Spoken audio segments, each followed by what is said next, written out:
नमस्कार दोस्तों, मैं मुकेश पंडित आप सबका स्वागत करता हूं आपके अपने चैनल मुकेश मैथ्स एकेडमी में।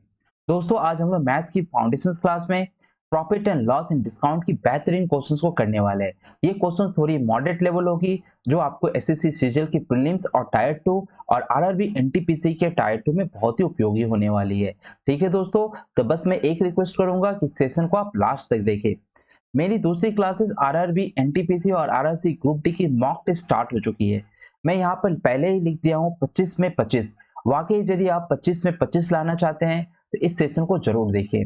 ठीक है, दूसरी मेरी ये जो क्लास है प्रीवियस ईयर क्वेश्चंस, इसमें आपको एसएससी रेलवे की प्रीवियस ईयर क्वेश्चंस देखने को मिलेगी, तो इस क्लास को बिल्कुल देखें क्योंकि इस क्लास में आपको एग्जामिनर द्वारा यानी टीसीएस द्वारा पूछे गए क्वेश्चंस का नॉलेज मिल जाएगा कि किस तरह से इसमें पूछी जाती है। ठीक है, और जो दोस्त अभी भी चैनल पर नए हैं, जो ने सब्सक्राइब नहीं किया है, मैं प्लीज उनसे रिक्वेस्ट करता हूं कि आप चैनल को सब्सक्राइब कर ले, लाइक करें और शेयर करें। चलिए चलते हैं पहले क्वेश्चन पर। एक्स द्वारा वाई को 1,50,000 रुपए मूल्य की एक कार 5% लाभ पर बेची गई। वाई ने कार को 2% हानि पर एक्स को वापस बेच दिया। पूरे लेन देन में क्या हुआ? हानि हुआ ना लाभ हुआ? ठीक है, 5% लाभ पर बेची, एक्स ने 5% लाभ पर बेची, यानी 5% लाभ का मतलब 5% लाभ का मतलब सर 1/20, यानी सीपी हो गया 20 और लाभ कितना हो गया? लाभ हो गया 1। यानी खरीदा कितना में? खरीदा उसने 20 में और बेचा कितना? बेचा कितना इसने? 21 में, है ना? बेचा 21 में, तो सर 20 है ना रुपए मूल्य की कार, यानी 1.5 लाख रुपए मूल्य की कार, मतलब क्या दिया हुआ? सीपी दिया हुआ है। यानी मैं यहाँ पर निकाल लूं सीपी टेंस टू क्या हो जाएगा? 1.5 लाख। तो एक बराबर कितनी हो जाएगी? एक बराबर हो जाएगी 75,000, है ना? जीरो से जीरो कट गई तो कितनी? काई दाई सैकड़ा हजार 10,000, है ना? 15,000, तो 7,500। ठीक है, तो 21 यूनिट में कितनी हो जाएगी? 21 यूनिट में मैं गुना कर दूं 21 इंटू 7500, तो कितनी हो जाएगी?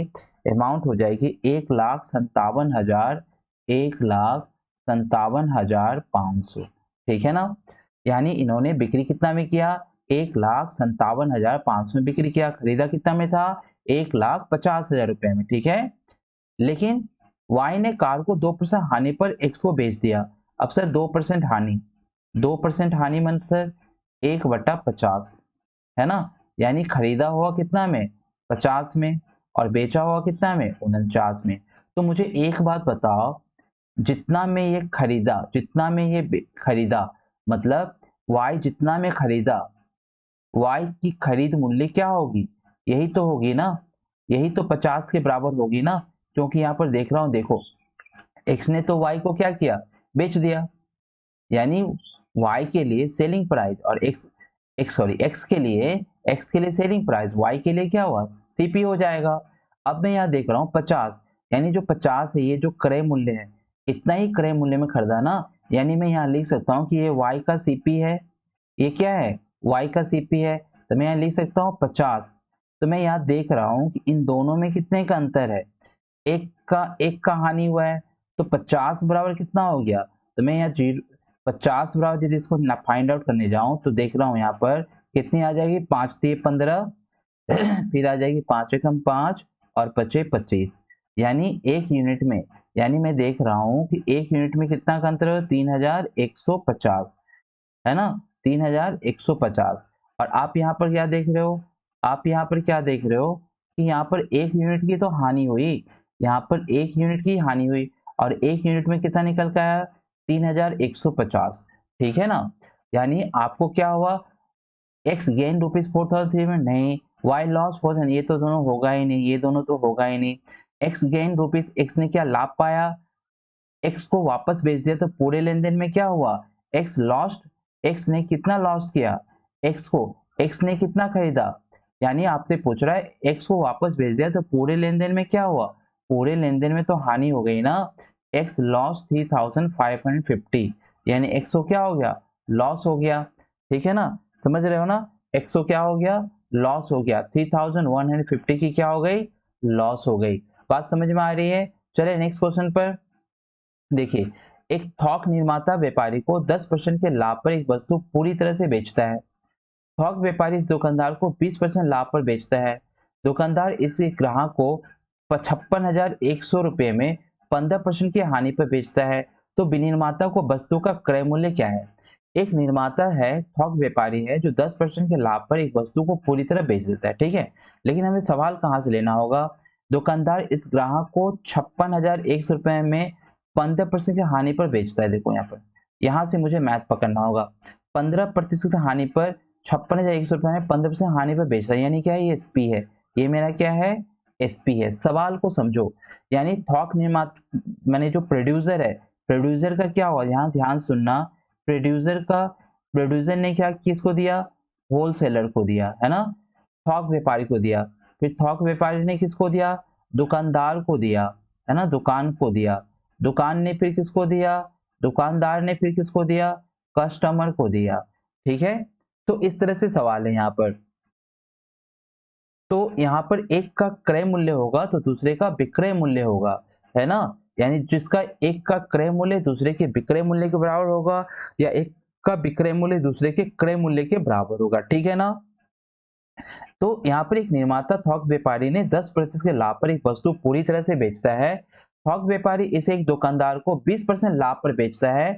दुकानदार इसे एक ग्राहक को 56,100 रुपये 15% हानि पर बेचता है। तो मैं सबसे पहले क्या करूंगा? 15% हानि, मैं यहाँ पर 15% हानि निकाल लूंगा। तो 15% हानि का मतलब क्या होता है सर? 5 दिए 15, अब 5 से किया तो यहाँ पर 20 हो गया, यानी हो गया सीपी। और हानि कितनी की हो गई? हानि हो गई आपकी 3 की। यानी खरीदे कितने में? सर खरीदे 20 में, और बेचे कितना में? बेचे हमने 17 में, ठीक है ना। बेचे हमने 17 में। तो ये तो 17 बराबर 56,100 है ना। तो मैं यहाँ निकाल सकता हूँ 17 टेंस टू 56,100। तो 17 तिया 51, एक बराबर क्या होगा? 17 तिया 51, 17 तिया 51, यानी एक यूनिट में कितना हुआ? 33,000 रुपया। तो खरीदा कितना में था? 20 यूनिट में कितना हो जाएगा? 66,000, है ना। यानी इसकी सीपी कितनी थी? 66,000। अब मुझे समझ में आ गया कि दुकानदार इसे ग्राहक को 56,001 रुपए में 15% हानि पर बेचता है। यानी दुकानदार ने खरीदा कितना में था? सर दुकानदार ने खरीदा था इसे 66,000 रुपये में, है ना। दुकानदार ने खरीदा था इसे 66,000 रुपये में, और 56,000 रुपये 100 में बेचा, तो 15% की हानि हो गई। अब इसे दुकानदार ने 20% लाभ पर बेचता है। थोक व्यापारी इस दुकानदार को, यानी थोक व्यापारी का मैं लाभ निकाल रहा हूँ। थोक व्यापारी का निकालो। थोक व्यापारी ने कितना बेचा? 20%। 20% मतलब सर 1/5, यानी थोक व्यापारी ने खरीदा था 5 में, और थोक व्यापारी ने बेचा था कितना? 6 में। तो 6 बराबर तो है, ये 6 बराबर ही तो है ना। यानी जितना में थोक व्यापारी बेचा, दुकानदार ने उतना में खरीद लिया। तो मैं यहाँ पर 6 बराबर भी तो यही लिखूंगा ना। 6 यूनिट इक्वल टू मैं यदि लिखा यहाँ पर, तो क्या हो गई? यहाँ पर 6 यूनिट में क्या हो गई? 66,000। तो एक यूनिट में कितनी हो जाएगी? एक यूनिट में कितनी हो जाएगी मेरी यहाँ पर? मेरी एक यूनिट में हो जाएगी 11,000, हो जाएगी ना। एक यूनिट में 11,000 हो जाएगी। तो खरीदा था कितना में? ये 55,000 में खरीदा था, है ना। कितना में खरीदा था? 55,000 में खरीदा था। अब क्या बोल रहा है? एक निर्माता ने थोक व्यापारी को 10% लाभ पर बेचा था। यानी सर 10% लाभ, 10% लाभ मतलब सर 1/10, यानी 10 में खरीदा था और 11 में बिक्री किया था। तो जितना में खरीदा था, जितना में थोक व्यापारी ने बेचा था, उतना में दुकानदार खरीदा था। यानी ये वाला जो अमाउंट है 55, वो फिर किसके बराबर? 11 के बराबर। तो 11 में 5500, तो एक में कितना हो जाएगा? 11 में 55, तो एक में कितना हो जाएगा? एक में हो जाएगा 1,000। तो खरीदा कितना में था? सर खरीदा था 10,000 में। यानी प्रोड्यूसर विनिर्माता वस्तु का क्रय कितना में किया था? तो विनिर्माता वस्तु का क्रय 10,000 में किया था, और इन्होंने कितना में बनाया था? 11 में 55,000, तो एक में कितना हो जाएगा? और ये कितना होगा? ये 55,000, है ना। कितनी बेहतरीन सवाल है। आप इसे रेशियो मेथड से आराम से पूछ सकते हो। फिर से मैं समझा रहा हूँ कि एक की खरीद मूल्य दूसरी की विक्रय मूल्य के बराबर हो गई। फिर से देखिए, यहाँ से मैं मैथ्स को पकड़ा कि एक दुकानदार को 20% लाभ पर बेचता है। दुकानदार इसे ग्राहक को 56,100 रुपये में 15% की हानि पर बेचता है। तो विनिर्माता वस्तु का क्रय मूल्य कितना है? यानी मैंने यहाँ पर खरीदा 20 में, बेचा 17 में, तो 17 बराबर 17 की हानि, यानी 17 एसपी है, 17 एसपी बराबर 56,100, 1 एसपी बराबर 3300, 20 बराबर 6600। अब मुझे ये बताओ कि दुकानदार ने किससे खरीदा होगा? दुकानदार ने किससे खरीदा होगा? थोक व्यापारी से। और थोक व्यापारी ने जब दुकानदार को बेचा तो 20% लाभ पर बेचा, इसलिए मैंने यहाँ पर 20% निकाला। जब 20% निकाला तो 1/5 यानी 5 और 6, यानी थोक व्यापारी ने जितना बेचा होगा दुकानदार ने उतना खरीदा होगा, यानी जो 20 इकाई बराबर आपका 66,000 निकल के आया वो 6 इकाई के बराबर होगा। तो मैंने 1 इकाई बराबर कितना निकला? 11,000 रुपया। ठीक है, यानी इसने खरीदा था कितना में? 55,000 रुपया में। अब क्या बोल रहा है कि एक निर्माता एक थोक व्यापारी को 10% के लाभ पर एक वस्तु पूरी तरह से बेचता है, यानी 10% सर, यानी वो खरीदा होगा 10 में, बेचा होगा 11 में। तो अब बताइए, जो खुदरा व्यापारी द्वारा, खुदरा व्यापारी है ना, थोक निर्माता ने, थोक निर्माता का विक्रय मूल्य है ना, थोक निर्माता का विक्रय मूल्य और थोक व्यापारी का क्या होगा? क्रय मूल्य, है ना। तो मैं यहाँ पर बराबर कर सकता हूँ ये 55,000 रुपया को फिर 11 के बराबर कर सकता हूँ कि नहीं? तो मैंने किया तो 1 बराबर क्या निकला? 1 बराबर आपका निकल गया यहाँ पर 1,000, तो 10 बराबर कितना होगा? 10,000, यानी निर्माता का मूल्य कितना है? 10,000 रुपया है। ठीक है दोस्तों, चलिए नेक्स्ट मैथ पर देखिए। बहुत ही अच्छी मैथ लेके मैं आया हूँ, सो प्लीज आप ध्यान से देखें और आपको मैथ बन जाएगी। थोड़ी सी मॉडरेट लेवल की क्वेश्चन है, थोड़ी टाइम लगेगी पर हमें टाइम दे। ए बी को अपने परिपक्व के 1/5 के लाभ पर एक वस्तु बेचता है, बी इसे 20% के लाभ पर सी को बेचता है। यदि सी इसे 600 रुपये में बेचता है और उसे अपने परिपक्व के 1/6 की हानि होती है, तो ए के लिए वस्तु का लागत मूल्य बताए, है ना। A sells an article to B making a profit of 1/5 of his outlay, B sells to C gaining 20%. If C sells it for rupees 600 and incurs a loss 1/6 of his outlay, the cost price of article of A. cost price article का कितना है? ठीक है, तो मैं मान लेता हूँ आर्टिकल की कॉस्ट प्राइस कितनी? X है, और इस पर क्या हो रहा है? 1/5 के लाभ, यानी सर 1 प्लस 1/5, और इस पर क्या हो? 20% के लाभ पर बेच देता है, यानी सर 120 बट्टे कितना होगा? 100। फिर क्या होगा? प्लस, अब क्या कर रहा है ये? सॉरी, प्लस में दे दिया, यहाँ गुना होगा। अब इस पर क्या कर रहा है? 1/6 की हानि कर दे रहा है, इस पर 1/6 की क्या कर रहा है? हानि कर रहा है। इस कारण से इसे 600 रुपया में बेचता है। ठीक है, 600 रुपया में इसे बेचता है। तो 5 एक 5 एक 6, 6/5 गुने 6/5 गुने 5 यहाँ पर 6, है ना, 5/6 बराबर क्या हो जाएगा? 600 हो जाएगा। तो मैं देख रहा हूँ यार 6 से 6 कट गई, 5 से 5 यहाँ पर कट गई, 6 बराबर यहाँ पर 600 एक बार में कट गई। तो x बराबर क्या हो गई? x बराबर हो गई 500। x बराबर क्या हो गई? 500। तो वस्तु की लागत मूल्य कितनी है? 500 है। वस्तु की लागत मूल्य क्या है? 500 है। ठीक है, मैंने क्या किया? ए बी को अपने परिपक्व मतलब आउटले, है ना, A sells an article to B making a profit of 1/5 is outlay, that means x into profit 1/5 का प्रॉफिट, यानी 1 पर 1/5 कितना परसेंट प्रॉफिट पर? 120% प्रॉफिट पर, है ना। तो 120/100 इंटू, अब क्या बोल रहा है? सी इसे 600 रुपए बेचता है, उसे अपने परिपक्व पर 1/6 की हानि होती है, यानी 1 - 1/6 इक्वल टू क्या हो गया? 600। तो x into 6/5 into 6/5 into 5/6 equal to 600। तो x की लागत मूल्य क्या है? 500 है। ठीक है, चलिए नेक्स्ट मैथ पर।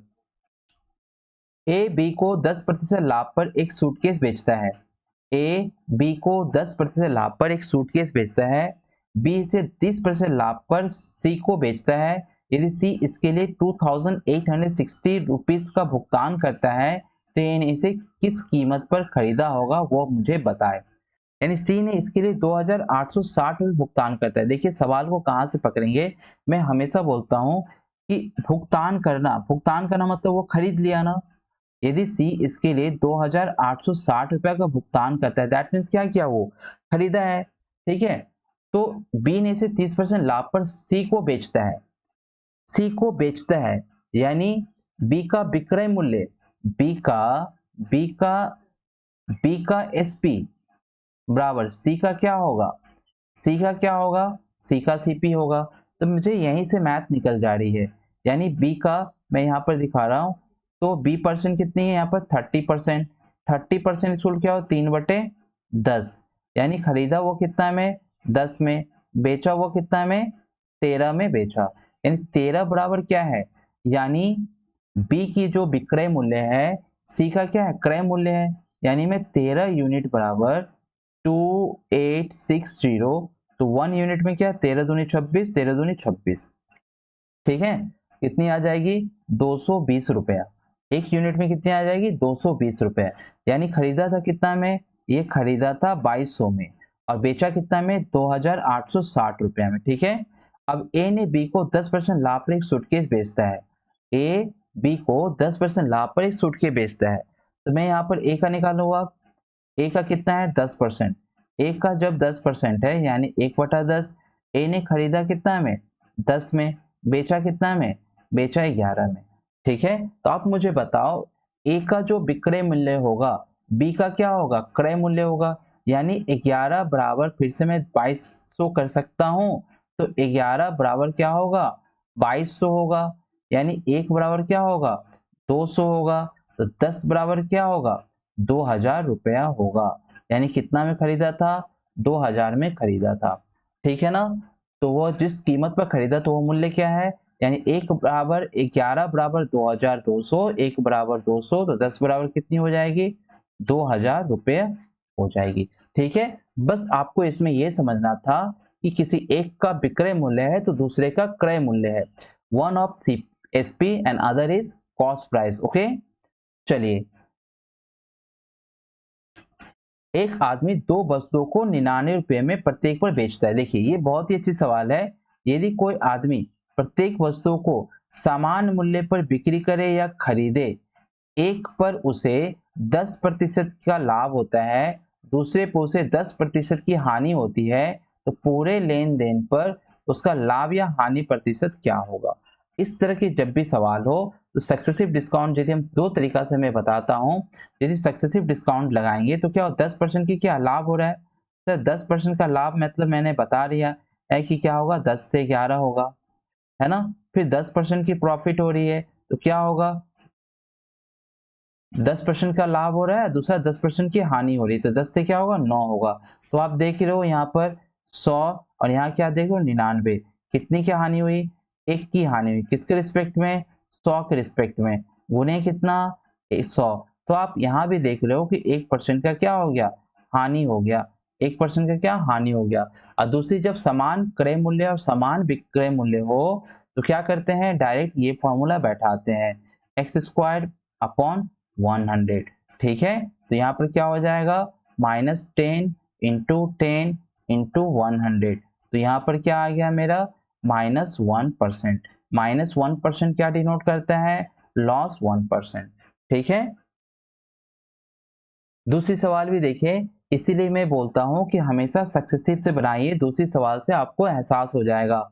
एक आदमी दो पाइप को 12 रुपए प्रत्येक पर बेचता है, उसे एक पर 20% का लाभ और दूसरे पर 20% का हानि होता है, तो पूरे लेन देन में अब देखिए यहाँ क्या 4% की हानि दी है क्या, यहाँ पर ऑप्शन में कहीं 4% की हानि है क्या, नहीं है। तो क्या करेंगे सर, मैं देख रहा हूँ 20% का लाभ, तो पहले सक्सेसिव निकालिए कि इसका लाभ हो रहा है ना हानि हो रहा है। एक आदमी दो पाइप 12 रुपये प्रत्येक में बेचता है, तो इसलिए हमेशा इस तरह के काम करें।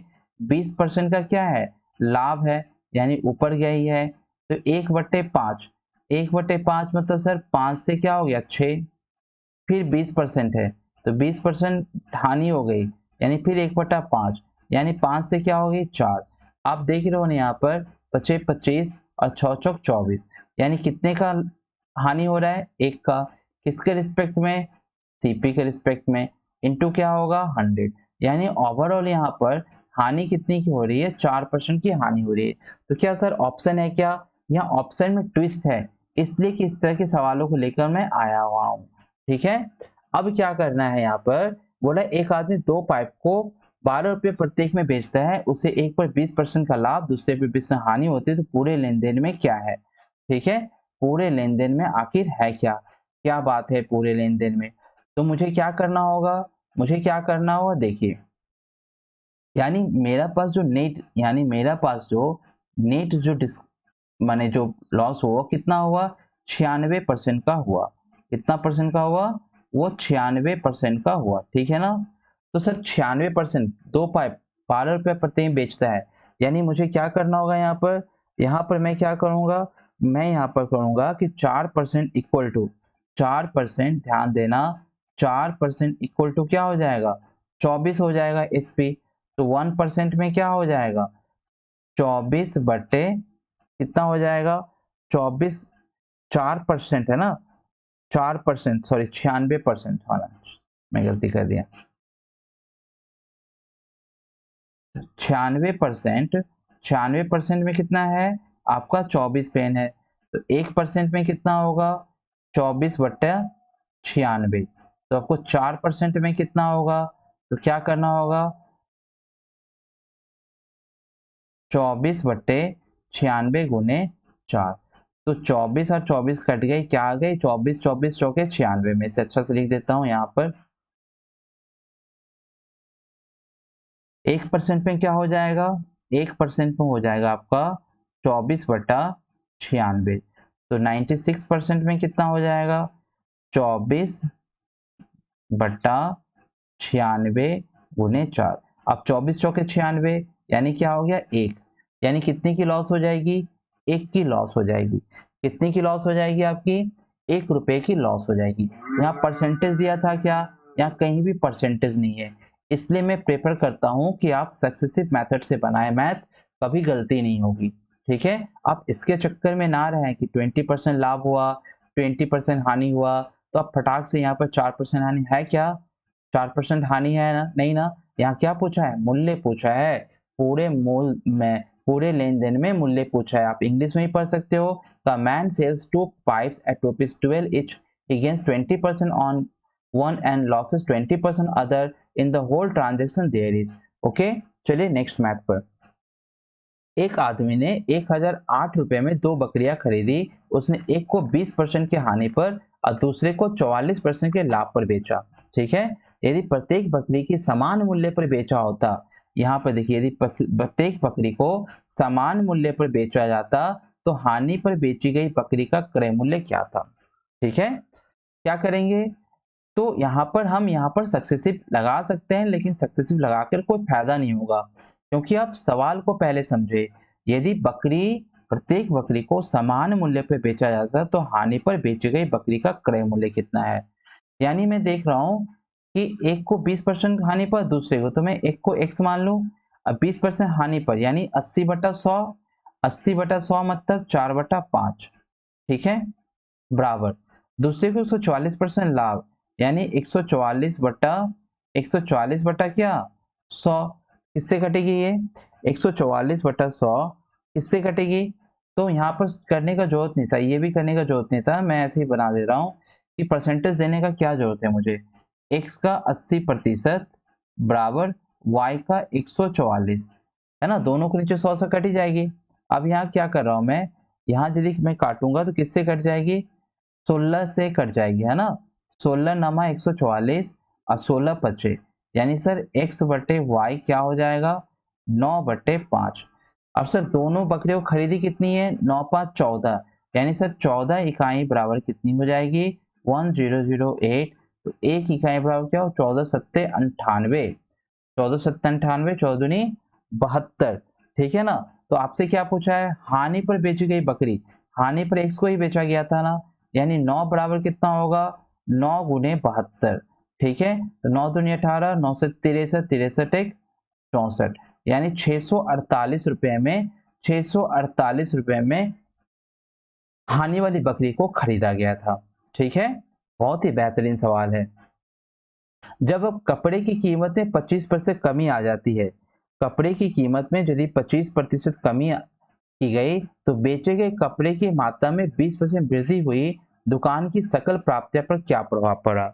कपड़े की कीमत 25% कमी आ गई, ठीक है ना, कपड़े की कीमत में क्या हो गया, 25% कमी आ गई और बेचे गए कपड़े की मात्रा में 20% वृद्धि हो गई, दुकान की सकल प्राप्तियां क्या हो गई, तो सक्सेसिव लगा देंगे।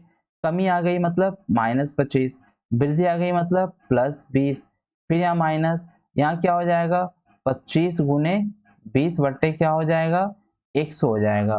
25 चौके 4 पंचे, ओवरऑल क्या हो गया सर, यहाँ पर हो गया -5 और यहाँ हो गया -5, यानी ओवरऑल देख रहा हूँ 10% क्या हो गई डिक्रीज हो गई ना, 10% क्या हो गई डिक्रीज हो गई। ठीक है, इस तरह के सवाल में हमेशा सक्सेसिव डिस्काउंट लगा देंगे और बना लेंगे। मैंने आपको परसेंटेज की क्लास में कहा था कि अच्छे परसेंटेज रहे तो हमेशा सक्सेसिव डिस्काउंट से कर ले, बुरे परसेंट रहे तो हमेशा रेशियो मेथड से करे। ठीक है, चलिए ये भी बहुत ही बेहतरीन सवाल है। दो घड़ियों का कुल क्रय मूल्य 840 रुपया।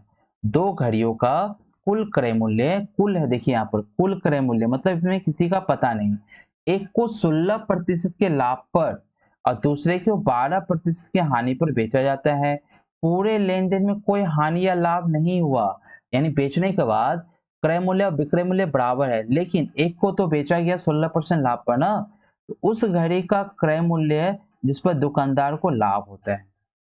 लाभ भले का क्रय मूल्य मुझे पता करना है। ठीक है, मैं क्या करूंगा यहाँ पर 16% के लाभ, मैं सोच एक्स पर कितना 16% लाभ यानी 116। ठीक है, दूसरे पर कितना, दूसरे को कितना मान लिया 840 माइनस एक्स, दूसरे पर कितना हानि यानी 12% हानि मतलब 88/100, समझ रहे हैं आप। और यहाँ क्या हो जाएगा आपका 840 रुपया। ठीक है, कितना हो जाएगा आपको 40 रुपए, क्यों, क्योंकि सर यहाँ क्रय मूल्य है, आपने यहाँ पर 140 क्यों लिखा, ये तो विक्रय मूल्य है। तो अरे बुर्बक, यहाँ पर देखो घड़ी का क्रय मूल्य और विक्रय मूल्य दोनों क्या है बराबर है, क्योंकि बोला पूरे लेन देन में कोई हानि या लाभ नहीं हुई। ठीक है ना, पूरे लेन देन में कोई हानि या लाभ नहीं हुई। ठीक है, अब मैं यहाँ पर इसको एलसीएम ले सकता हूँ, तो यहाँ पर देख लो 116x प्लस 840 माइनस 88x। ठीक है, बराबर कितना हो जाएगा 88, यहाँ गलती कर दिया मैंने, 840 गुने 88। ठीक है, फिर यहाँ क्या होगा 88x, उसके बाद क्या होगा 840। ठीक है, अब 116 में से 28 घटाएंगे तो कितना हो जाएगा 28x, और इसको गुना करेंगे, इसका गुना कितना हो जाएगा 840 88 कितना होगा 840 88 गुना करेंगे तो आपका हो जाएगा, गुना करना होगा 8488, 88 64, 88 64, 64 और 6 हो गया 70, 407, 4477 यानी 7744, 77440, 440, 77440। ठीक है ना,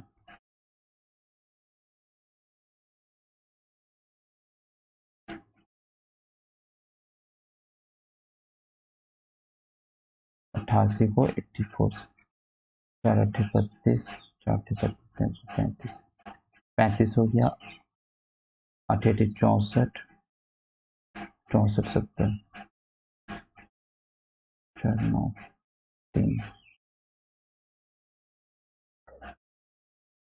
में से 8400 माइनस किया 02, वहाँ आया 10 में 2 गया 8, फिर यहाँ हो गया 0, ये भी हो गया 0 1, तो कितना आ जाएगा, मैंने यहाँ पर इंटू कर दिया तो कितना हो गया इसका इंटू, इसका इंटू हो गया सर 73920 इक्वल टू 844000। ठीक है, अब यहाँ पर 28x मुझे निकालना है तो क्या होगा 84000 माइनस 73920, यानी x इक्वल टू क्या आ जाएगा 1008 अपॉन कितना हो जाएगा 28। तो x की जो वैल्यू है वो सर कितना आ जाएगी, x की वैल्यू आ जाएगी 360। ठीक है, x की वैल्यू कितनी आ जाएगी 360। ठीक है, बहुत ही बेहतरीन सवाल था। इस तरह के सवाल को आप लॉन्ग मेथड में ही करें, बस थोड़ी सी कैलकुलेटिव है, कैलकुलेशन तो करना ही पड़ेगा, क्योंकि आप सीजीएल टायर 2 के जब एग्जाम देंगे तो इसी तरह की मैथ्स रहेगी। दो घड़ियों का कुल क्रय मूल्य 840 रुपया, एक को 16%, दूसरे पर 12% हानि पर बेचा जाता है। पूरे लेन देन में कोई हानि या लाभ नहीं है। उस घड़ी का क्रय मूल्य जिस पर दुकानदार का लाभ होता है। तो उस घड़ी का क्रय मूल्य लाभ वाला को मैंने x माना था, मैंने पूरा सॉल्व किया और यहाँ पर आ गए 360 रुपया। ठीक है, चलिए, एक खेपे की 2/3 5% लाभ पर और शेष का 2% हानि पर, है ना, हानि पर बेचा गया।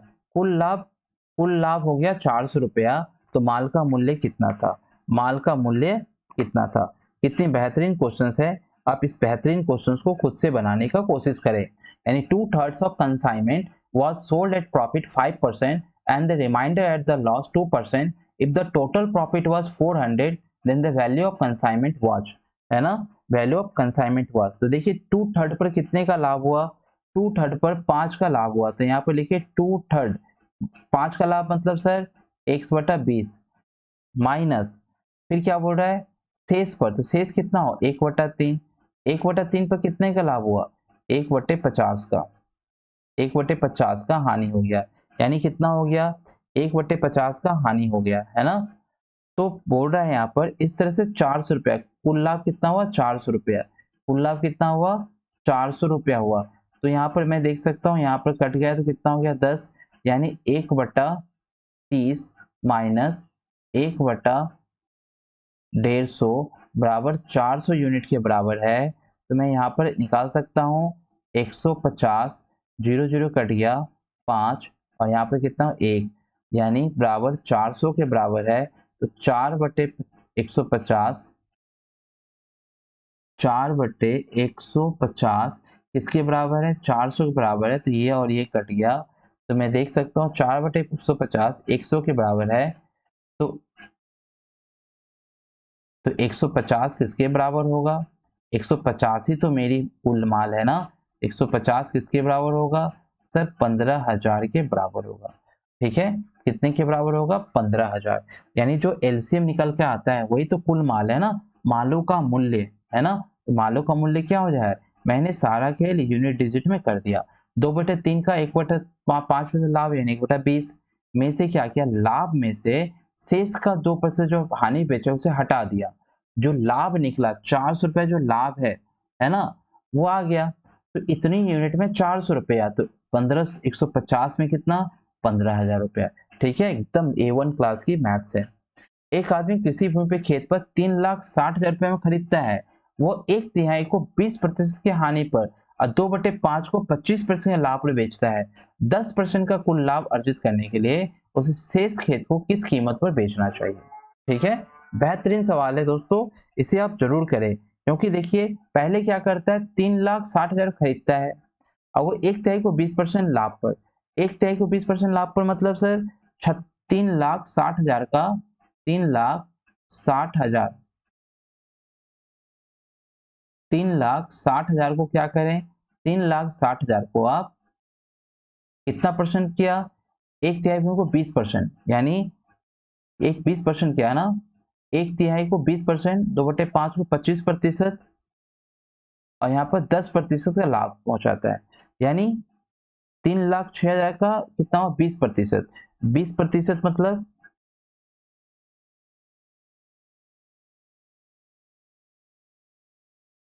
एक आदमी कृषि भूमि के खेत को 3,60,000 रुपया में खरीदता है और वो 1/3 को 20%, यानी 1/3 को 20% हानि पर, अच्छा 1/3 यानी यहाँ पर निकाल लेंगे 1/3 के 20% हानि पर, यानी 20% हानि मतलब सर 80/100 गुने कितना हो जाए? 3,60,000। ठीक है ना। अब मैं यहाँ से आप काट लो, कितना निकलेगा? 0 से 0 कट गई, 0 से ये 0 कट गई। ठीक है, 3 से कट गई, यहाँ पर 3 से कट गई कितनी? 12 बार में 1 2 3, तो 12×8 = 96, यानी यहाँ से कितनी निकल गई? 96,000। ठीक है, फिर 2 बट्टा कितनी है? 1/3, 2/5 भाग, यानी 2/5 इधर लिखते हैं, इधर दिखाई नहीं देगी आपको। 2/5, 2/5 है ना, 2/5 के 25% लाभ पर, यानी 25% लाभ मतलब सर 5/4 लिखो, है ना, 25% लाभ मतलब 5/4, किसको, 5/4 को किसको, 2/5 के 5/4 को किसको, 3,60,000, इसका भी 3,60,000, ठीक है। 4×5 = 20, इससे ये शून्य कट गया और 36 से कितना हो गया, 18 हो गया। 1 2 3 शून्य था, 1 2 3 शून्य लगा दो, 5 दूनी 10 से 1 शून्य कट गया, यानी कितना हो गया यहाँ पर हो गया आपका 1800, यहाँ कितना हो गया 1800, ठीक है ना। 12×8 = 96, तो यहाँ पर कितना कट गया, 2 शून्य, 1 शून्य कट गया, 1 शून्य कट गया, ये हो गया आपका 3 से कटा, 12 से 36, 12 96,000, यहाँ पर कितना शून्य गया, 4×5 = 20, 1 शून्य कट गया, ठीक है। 5 दूनी 10, फिर 1 शून्य, 1 2 3 था, 1 शून्य कट गया, और कितना हो गया 18, है ना, 1800, यहाँ हो गया 1800। तो यहाँ पर देख रहा हूँ 1800 नहीं होगा, यहाँ पर क्या कर, मैं कुछ गलत कर रहा हूँ, 3,60,000, 3,60,000, 3 शून्य है, 3 शून्य, 1 शून्य कट गया, 4×5 = 20, 5 दूनी 10, 1 शून्य और कट गया, ठीक है। फिर यहाँ पर देख रहा हूँ 25% के लाभ पर बेचता है, हो गया। 10% का कुल लाभ अर्जित करने के लिए, 10% का कुल लाभ अर्जित करने के लिए उसे शेष खेत को किस कीमत पर बेचना होगा, यानी मुझे क्या करना होगा, मैं देख रहा हूँ 10% का लाभ अर्जित करना है। 10% का लाभ अर्जित करने के लिए सर 3,60,000 का 10% लाभ अर्जित करेंगे तो कितना हो जाएगा, यहाँ कितना हो जाएगा, यहाँ पर लिखिए सर, यहाँ पर लिखिए, जगह नहीं है। अब मुझे क्या करना होगा, देखिए यहाँ पर 3,60,000 रुपए का 10%, यानी एक 11/10, ये 0 से 0 कट गया, यानी आपकी जो अमाउंट आ गई कितनी आ जाएगी, 396,000, ठीक है, 396,000, 3 0 आ जाएगी। तो आपको क्या करना है, इसमें से घटाना है, ये मुझे शक लग रहा है, 2/5 गुने 5/4, 3,60,000, 4×5 = 20, 1 शून्य कट गया, 1 2 3, 1 2 3, है ना। फिर यहाँ पर 5 दूनी 10, ओहो 5 दूनी 10, इसको मैं क्यों काट दिया है, तो गुना हो जाएगा ना, 1 शून्य तो और बढ़ जाएगी, सॉरी 5 दूनी 10, 1 2 3 है, तो यहाँ 2 शून्य हो जाएगी। तो अब देखो यहाँ पर जो शेष लाभ है मेरा, जो मेरा यहाँ पर ओवरऑल जो एसपी है, शेष खेत को किस कीमत पे बेचेंगे, तो यहाँ जगह नहीं है, मैं बता रहा हूँ इधर। देखो पहले की कीमत कितनी निकल के आई, पहले जो निकल के आई वो सबसे जो मैंने बेचा 3,96,000 में से मुझे क्या करना होगा, 96,000 घटाना होगा, है ना। फिर उसके बाद मुझे 1 8 के बाद कितनी शून्य थी, 4 शून्य थी, 4 शून्य को मुझे घटाना होगा। तो इस तरह से मेरा ओवरऑल कितना आ रहा है, 1 2 0 0 0 0, यानी काई दाई सैकड़ा हजार दस लाख, यानी 12 लाख, 12 लाख है क्या, काई दाई सैकड़ा हजार दस लाख 12, ऑप्शन नंबर सी। देखो मैं फिर से इसे बता देना चाह रहा हूँ कि इस सवाल में क्या है, मैं आपको फिर से एक बार अच्छी तरह से बता देना चाह रहा हूँ, ठीक है। देखिए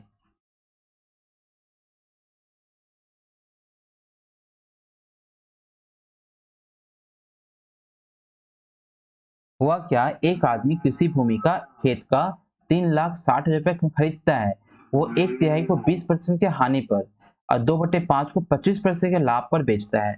10% का कुल लाभ अर्जित करने के लिए उसे शेष खेत को किस कीमत बेचना पड़ेगा, यानी जो 10% का लाभ अर्जित करना है किस पर, इस पर। तो सबसे पहले एक काम कीजिए, आप ये निकाल लीजिए, यानी 3,60,000 पर आप क्या निकालना है, 11 बटे आपको 10 निकालना है, 0 से 0 कट गया, आप यहाँ पर गुना करोगे कितना आ जाएगा, 3,96,000 आपकी रकम आ जाएगी, इतनी आपकी ओवरऑल आपको पैसा कमाना है, ठीक है।